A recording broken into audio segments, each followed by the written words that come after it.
The Chains of Greed. The city of Albansreach was a jewel of Albion, its towers scraping the heavens, its streets alive with merchants, courtiers, and beggars alike. But beneath its gilded facade lay a rot. Whispers spoke of a shadow that had settled upon the court, of a darkness that bent the will of men and women to its grasp. It began with the king's chancellor, Lord Varrick. Once a man of integrity, he had grown increasingly secretive, hoarding wealth and power with a desperation that unnerved even the most cutthroat nobles. It was said he had made a pact with an ancient force, trading his soul for a treasury that overflowed with gold. And now, Albansreach itself was suffocating under his greed. Eadric of Blackmere stood before the gates of the royal palace, his weathered cloak streaked with mud from the road. He had been summoned not by the king, but by Lady Morwenna of Brynmore, an ally of the Sigil Knights and a patron of their fading cause. Inside the grand hall, Morwenna greeted him with a nod. Her piercing gaze seemed out of place amidst the finery of court. "You came," she said simply. "You said the city was in danger," Eadric replied. "What has happened here?" "Varrick," Morwenna said, her voice low. "He has bound himself to an artifact known as the Chains of Greed. They were forged in the time of Ebonyrath, imbued with the dragon's power. With them he commands both men and gold, but they have begun to consume him, and the city along with him." Eadric's expression darkened. "Where is he?" "In the treasury," Morwenna said. "But be warned, the chains do not only bind their bearer, they bind all who come near, feeding on their desires. If you enter, you must take care not to lose yourself." Eadric nodded grimly. "Then I will go alone." The royal treasury was buried deep beneath the palace, a labyrinth of vaults and chambers brimming with gold, jewels, and treasures of untold value. As Eadric descended, the air grew thick with an unnatural heat, and the walls seemed to close in around him. At the heart of the treasury, he found Varrick. The once proud chancellor sat atop a mountain of gold, his form hunched and twisted. Around his neck and arms coiled the chains of greed, their links glowing faintly with a sickly green light. His eyes were hollow, his skin pale as ash. "Who dares disturb my kingdom?" Varrick rasped, his voice echoing unnaturally. He turned, revealing a face that was barely human, his features warped by the power of the chains. "This is not your kingdom," Eadric said, stepping forward. "You have enslaved yourself to a dragon's curse." Varrick laughed, a sound that chilled the air. "You speak of curses, knight, but what are we without desire? It is greed that builds empires, greed that drives men to greatness. And now, all of Albansreach bows to me." Eadric drew his sword, vigilance, its silver blade gleaming in the dim light.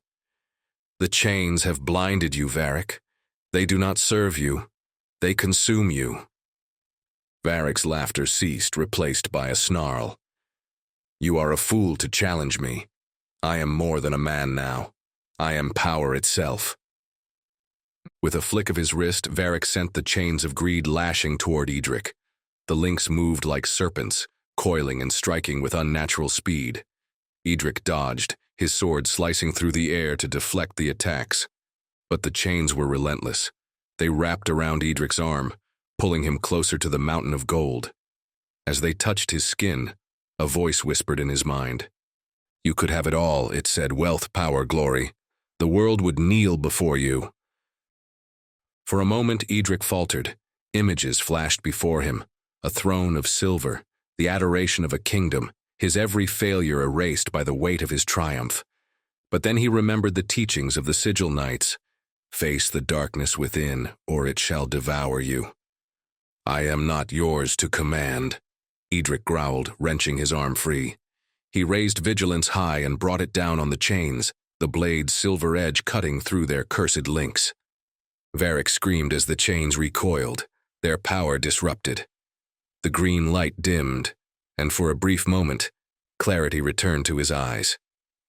"Help me," he whispered, his voice trembling. "Free me." Eadric hesitated.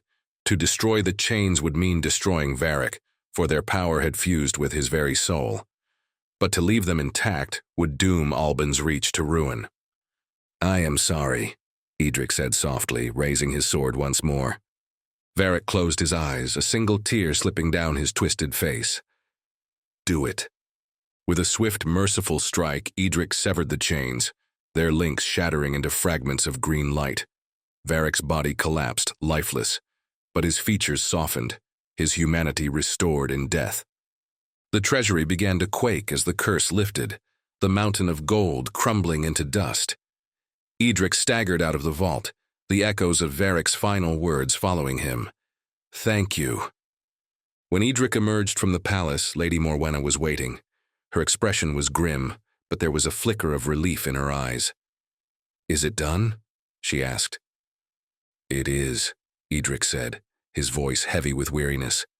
"The chains are destroyed, and so is Varrick." Morwenna nodded.